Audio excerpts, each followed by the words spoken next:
Selamat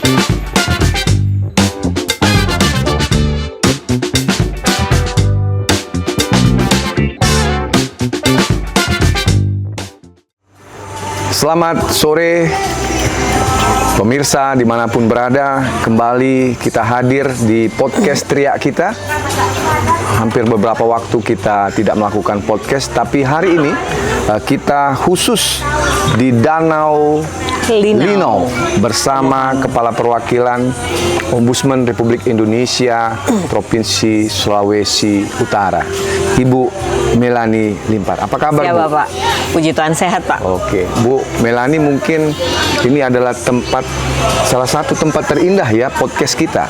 Iya. Nah, Bu Melanie, mungkin ini insan ombudsman seluruh Indonesia akan bertanya-tanya nih, siapa Ibu Melanie? Mungkin Ibu Melanie bisa menceritakan sedikit tentang perjalanan Ibu sebelum bergabung di Ombudsman dan setelah bergabung di Ombudsman sampai dengan menjadi Kepala Perwakilan. Silakan Ibu boleh cerita. Baik, terima kasih Pak Sekjen atas kesempatan yang diberikan. Sebenarnya saya dari masa sekolah SMP sudah merantau, Bapak. Sudah merantau? Iya. Asalnya dari? Saya asli sini, tempat Danau Linau ini, Tomohon, Sulawesi Utara. Iya, iya. Setelah SMP saya merantau ke Dili, Pak. Ke Dili? Timur-Timur. Ke Timur-Timur? Siapa? Berapa lama itu? Di Timur-Timur saya 3 tahun. 3 tahun. Sampai SMA kelas 1. Kelas 1. Setelah karena ada tahun 99 itu Pak di Timur-Timur, kejadian itu kami pindah ke Jawa Timur. Ke Jawa Timur lagi? Ke Jawa Timur, khususnya Kabupaten Magetan. Magetan, iya. Sekolah di sana sampai lulus SMA, kemudian kuliah juga dari Surabaya, kemudian saya pindah ke Brawijaya Malang. Brawijaya Malang. Okay. Setelah itu saat cari-cari pekerjaan, dapatlah pas pulang kampung tuh di Manado, ada penerimaan saat itu Komisi Ombudsman Nasional tahun 2008 Pak. Oke, iya. Izin gitu. Jadi ketika ada penerimaan saya berusaha masuk, tapi kemudian di awal itu sebenarnya belum dipanggil.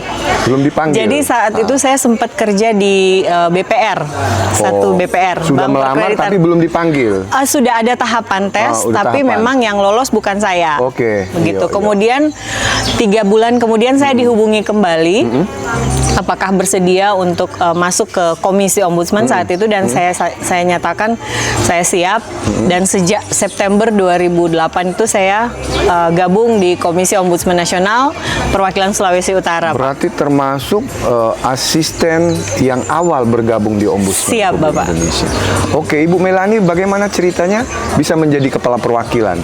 Ya. Baik, jadi sejak tahun 2008 menjadi asisten, kemudian kami dituntut untuk bisa melakukan segala sesuatu, mulai dari menerima pengaduan, bahkan saat itu dengan keterbatasan SDM kami pun harus bisa mengerjakan pekerjaan administrasi, Bapak. Iya. Iya, karena waktu itu memang kami hanya berempat.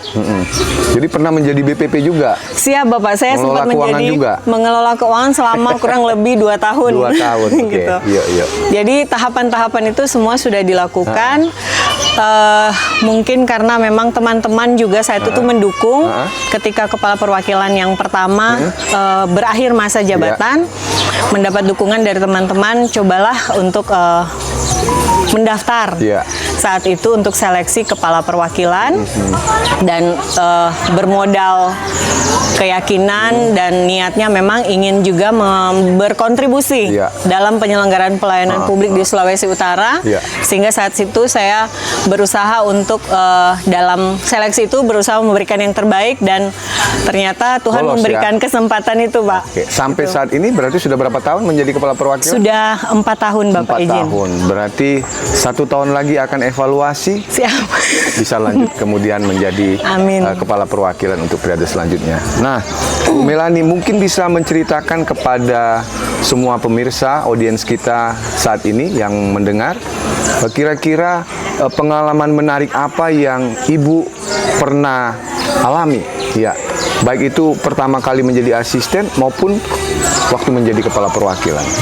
Pengalaman menariknya ketika menjadi asisten itu sebenarnya kami ketika menjadi asisten itu ketika ada pengaduan, kami melakukan pemeriksaan dan kemudian yang tidak saya sangka itu ternyata yang kami undang, yang kami klarifikasi itu adalah pejabat-pejabat, Pak. Pejabat-pejabat ya. Begitu. Jadi kepala dinas, bahkan ada bupati, wali kota begitu. Jadi itu merupakan pengalaman yang tidak semua masyarakat itu mengalami itu. Padahal usia masih muda. Betul, masih Bapak. belum banyak juga mengerti. Betul. Tetapi karena menjalankan tugas sebagai lembaga pengawas pelayanan publik ya mau tidak mau ya. Betul, Bapak. Jadi ada yang ngeyel nggak?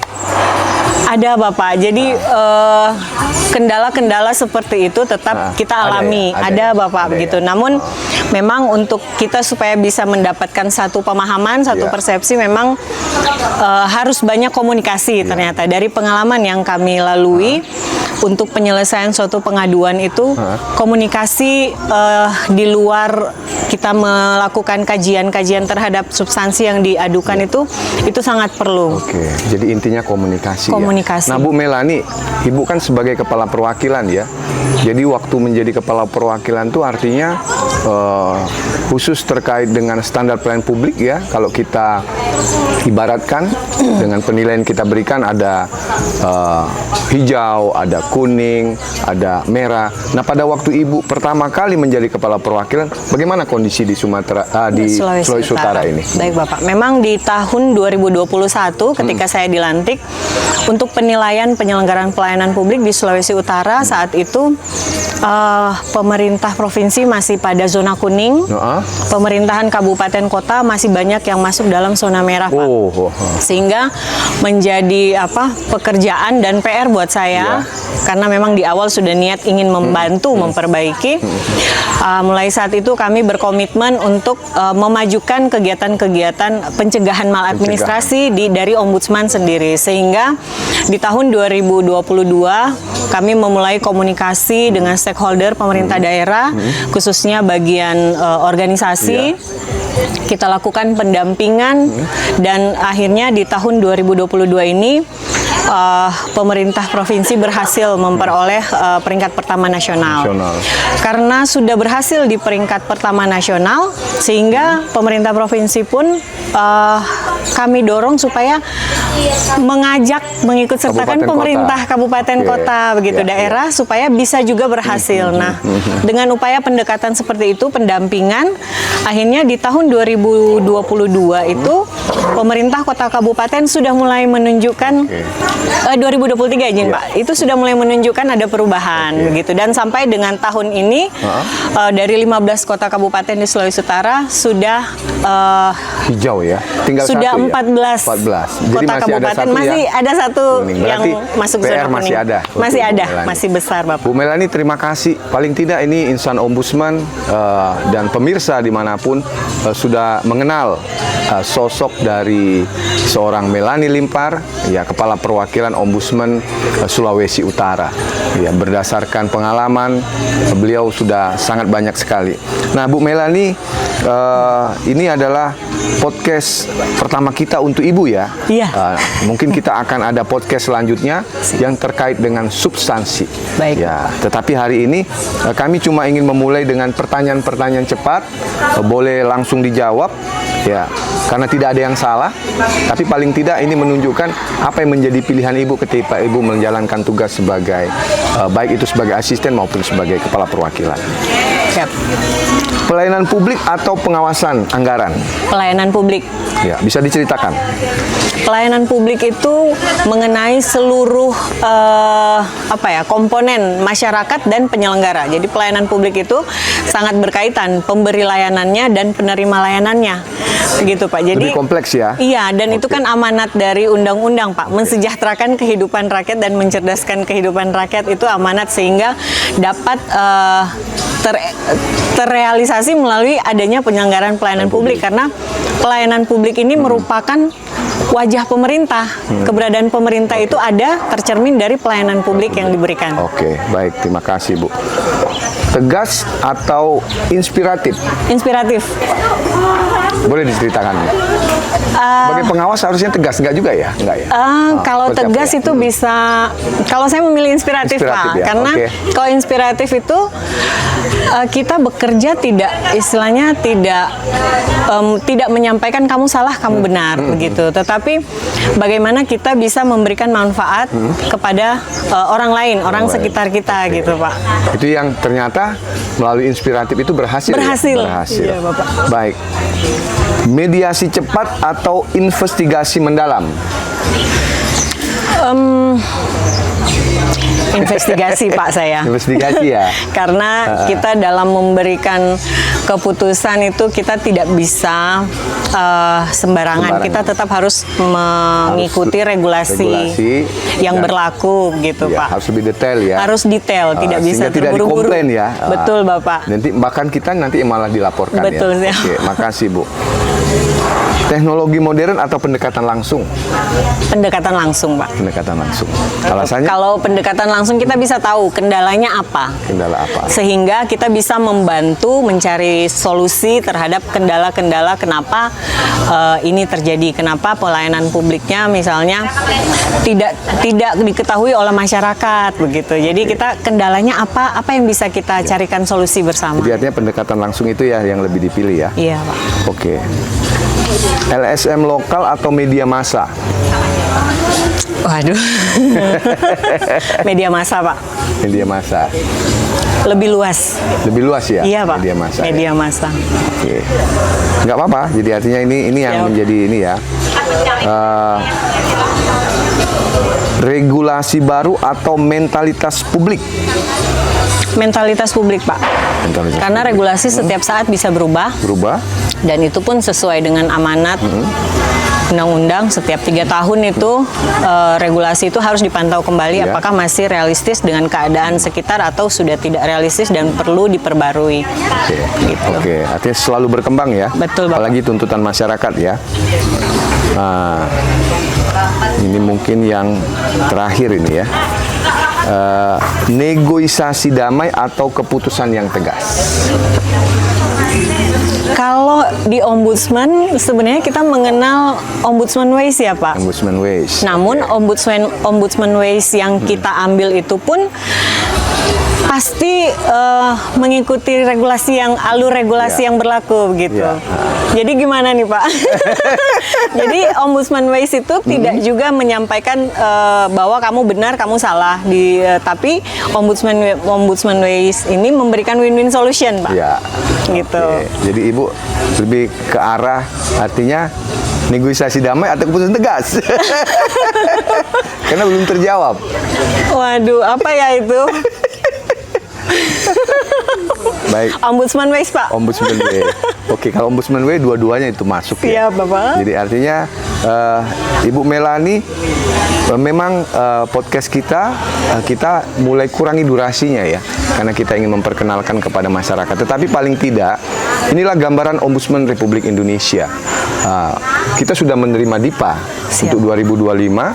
Anggaran kita memang secara hitungan-hitungan naik, tetapi secara penggunaan dengan bertambahnya jumlah asisten dan kebutuhan ini belum mencukupi. Nah, mungkin Ibu Melani punya harapan yang ingin disampaikan kepada pemerintah terkait anggaran khususnya yang ada di perwakilan, seperti apa ke depan sebaiknya? Menurut saya memang ombudsman ini tugasnya sangat komplit. Kami di substansi melakukan pekerjaan-pekerjaan yang kami melakukan pekerjaan jaksa, Pak. Iya. Kami melakukan pekerjaan hakim, kami melakukan pekerjaan kepolisian, kami melakukan pekerjaan pengacara. Tetapi kami tidak bertindak seperti kepolisian, pengacara maupun kejaksaan gitu. Jadi itu sangat kompleks dan memang yang kami awasi itu adalah penyelenggaraan pelayanan publik, di mana masyarakat itu sangat mengharapkan pelayanan publik yang baik dari pemerintah, sehingga dibutuhkan